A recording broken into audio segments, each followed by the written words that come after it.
Social update UG. Ebola. EU allocates emergency funding worth 3 million euros to Uganda. The European Union has allocated an emergency funding of worth 3 million euros to Uganda. Following the outbreak of Ebola in Uganda, the European Union has mobilized further emergency funding of 3 million euros, roughly shillings 11 billion, to support the response to the outbreak.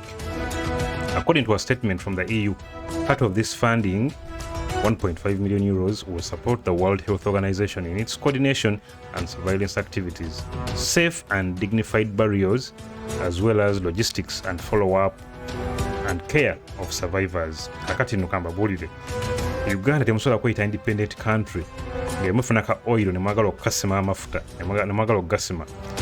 European Union nebagaana nemuboggola mubeera mumala budde. You can't be really resisting the Europeans when you discover your oil and you try to dig it out, and Europe stops you and you begin backing, pretending to be independent. Yet when you have an outbreak like Ebola, they will give you funds and you just take them. So you are not yet independent. Muleke kwepanka. Independence yensinga China nti webefunye obuzibu tefuna buyambi kuva mu nsi yonna wabula ensinga yo yennyini ebeera nga yemanaginga obuzibu bwayo nga tefuna funds kuva mu nsi yonna. The moment you are still getting funds from other countries, those countries are still controlling you and you are still dancing to their tune. Okitegeera. The statement said 1 million euros will be allocated to UNICEF to address infection prevention and control, as well as risk communication and community engagement, while 500,000 euros will be allocated to the internal rescue committee for preparedness and infection prevention and control in the most exposed refugee settlements.